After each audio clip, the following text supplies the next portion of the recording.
Watermelon chicken barbecue. एक दिन राधा और मोहन अपनी बेटी लक्ष्मी के साथ बस में सफर कर रहे थे।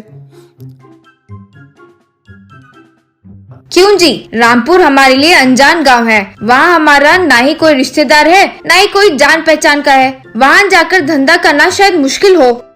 उन कमीने रिश्तेदारों की वजह से ही तो हमें धोखा हुआ है। उन्हीं के कारण व्यापार में घाटा हुआ है। इसीलिए एक नए जगह जाकर नए सिरे से जिंदगी शुरू करना चाहता हूँ। तुम चिंता ना करो। बाद में रामपुर में एक घर किराए पर लिया। गांव तो बहुत प्यारा है, घर भी मुझे बहुत अच्छा लगा। वैसे इस गांव में आप क्या धंधा करना चाहते हो? गांव में किसी को सलाह लोगे तो ठीक रहेगा।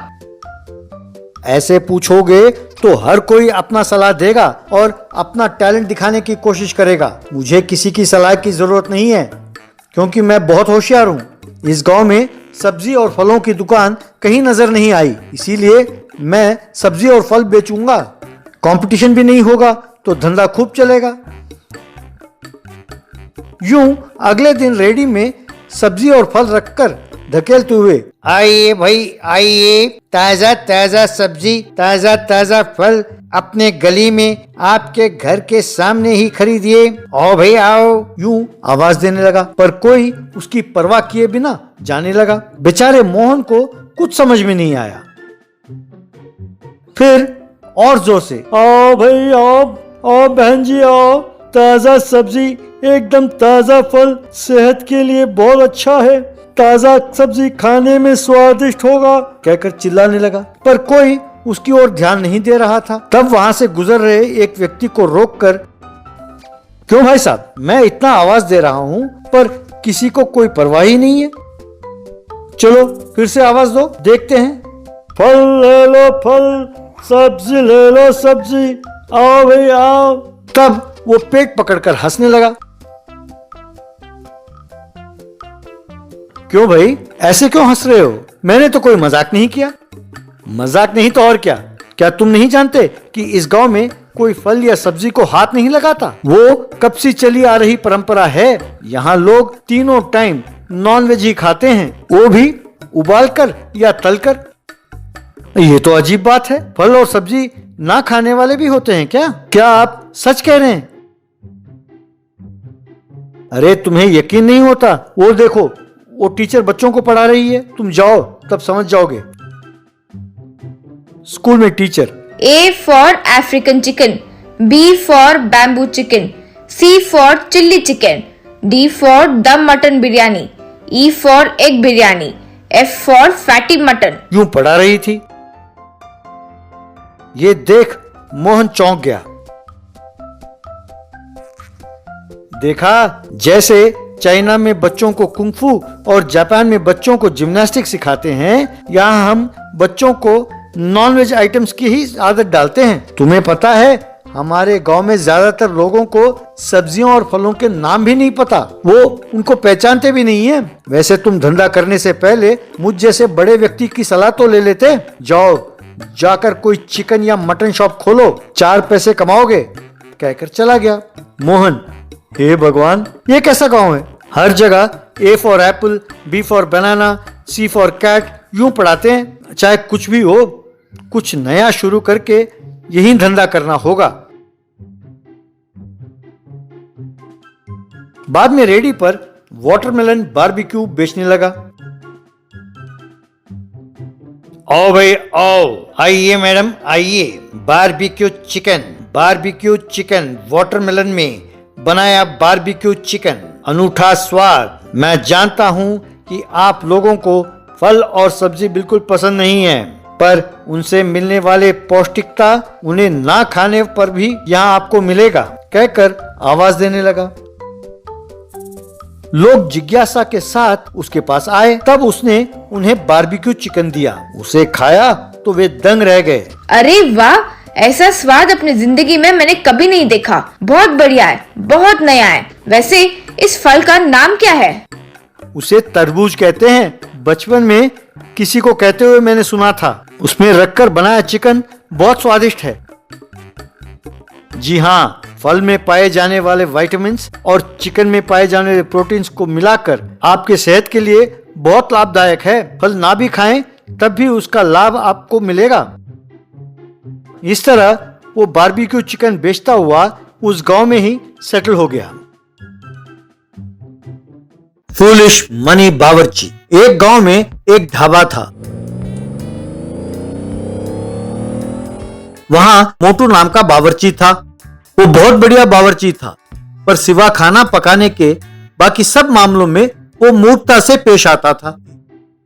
एक बार ढाबे का मालिक कहीं जाते हुए, ए मोटू, मैं किसी काम से बाहर जा रहा हूं, जरा शाम तक काउंटर को देखते रहना, यूं कहकर वो चला गया। उसके बाद आने वालों को जो भी मांगते वो उसे परोसता था। बाद में एक ग्राहक, अरे मोटू, बिरयानी बहुत कमाल का है, बोलो कितना बिल हुआ, पैसे देता हूँ। मोटू काउंटर को देखते हुए, सेठ ने काउंटर को देखने को कहा है, वो मुझे दिखाई दे रहा है, बिल कुछ नहीं, तुम जाओ, मुझे डिस्टर्ब ना करो, कहकर काउंटर को देखने लगा। वो आदमी खुश होकर वहां से चला गया। शाम को लौटकर जब सेठ को गल्ले में पैसे नहीं दिखाई दिए, क्यों भाई, पैसे क्यों नहीं है गल्ले में, कोई आया नहीं क्या? क्यों नहीं आए? हर दिन से ज्यादा लोग आए थे आज, वो सब बिल कितना हुआ कहकर पूछ रहे थे, पर मैं काउंटर को देखता रहा और उन्हें कह दिया कि मुझे डिस्टर्ब ना करें, ध्यान से देखिए काउंटर को, आप जैसा छोड़कर गए थे काउंटर वैसा ही है ना। ये सुनकर सेठ को बहुत गुस्सा आया और इसे 4 चांटे मारकर, धत, तुझे काउंटर सौंप कर जाना ही मेरी मूर्खता है, अगर 1 मिनट भी और यहाँ दिखाई दिए तो तुम्हें मार डालूंगा, दफा हो जाओ यहाँ से। मोटू समझ नहीं पाया कि क्या हुआ और वो वहां से चला गया। उस गांव के पास वाली पहाड़ियों की गुफा में एक डाकुओं की टोली थी। वे घोड़ों पर जाकर ट्रेन को लूटते थे। इसी तरह सड़क पर रोड़े डालकर बसों को लूटते थे, बैंक को भी लूटते थे। उन्हें कैसे पकड़े ये ना जान पाकर पुलिस परेशान थी। लूटे हुए माल को वे गुफा में ही छिपाते थे। कुछ लोग वहीं पर खाना भी पकाते थे, फिर सब मिलकर खाते थे। एक दिन उन्होंने खूब सारा पैसा लूटा और उसे लाकर गुफा में रखा। उनका सरदार था बब्बर सिंह। अब अपने पास 100 करोड़ रुपए जमा हो गए हैं, हम पर पुलिस की निगाहें भी हैं, इसीलिए कुछ दिनों के लिए डकैती बंद कर देते हैं। इन पैसों को किसी तरह शहर भेजकर इसे व्हाइट मनी में बदलने का प्लान है मेरे पास। इस खुशी के मौके पर एकदम बढ़िया चिकन बिरयानी पकाओ भाई, खाते हैं। ये सुनकर सब खुश होकर हे हे कहकर चिल्लाने लगे। बाद में बिरयानी खाकर बब्बर, धैत, ये बिरयानी किसने बनाया, ना बेकार बनाया, लानत है, करोड़ों रुपए कमाने के बावजूद अच्छा खाना नसीब नहीं होता है। कोई अच्छा बावर्ची हो तो उसे पकड़ कर लाओ, से पकवाते हैं, कहकर आदेश दिया। अगले दिन डाकू मोटू को पकड़कर वहां लाए।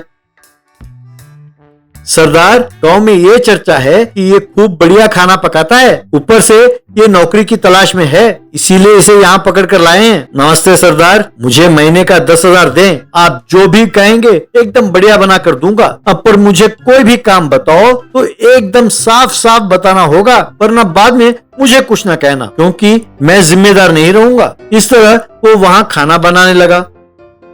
उसे खाकर सब डाकू, अरे सुपर सुपर, खूब है, कहकर खुश हुए। एक बार बहुत भारी तूफान आया और गुफा के बाहर रखे लकड़ी गीली हो गई। अगले दिन मोटू, सरदार आज क्या पकाऊं?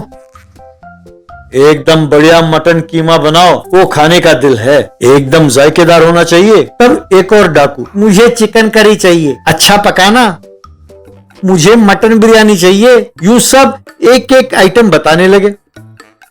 बाद में मोटू गीली लकड़ियों से चूल्हा जलाने की कोशिश करने लगा। बहुत कोशिश करने पर भी जब चूल्हा नहीं जला तो वो जोर से, सरदार लकड़ी गीली है और जल नहीं रही है, समझ में नहीं आता कि मैं खाना कैसे पकाऊं। गुफा के बाहर से बब्बर, अरे वहाँ जो भी जलनशील वस्तु दिखाई दे उसे जलाकर खाना बनाओ, मुझे बार बार यूं परेशान ना करो, बहुत भूख लगी है।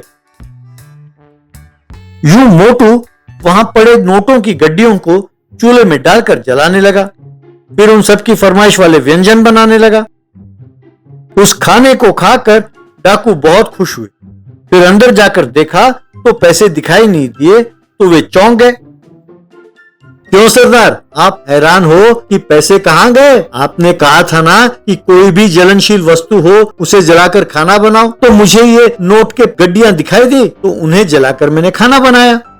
यानी 100 करोड़ रुपए जलाकर तुमने खाना बनाया? तुम्हारा दिमाग ठीक है क्या? वो 100 करोड़ था, यानी चिकन बिरयानी 25 करोड़, आपने जो कीमा खाया था उसका 25 करोड़, यूं सब आइटम मिलाकर उतना हुआ होगा सरदार। आप सही कह रहे हैं, पर मुझे क्यों डांट रहे हैं कि दिमाग खराब है? नौकरी करने से पहले ही कहा था ना कि जो भी हो मुझे साफ साफ बताना चाहिए। आपसे पूछकर ही तो मैंने ऐसा किया था। बस ये सुनकर सब डाकू गश खाकर गिर गए।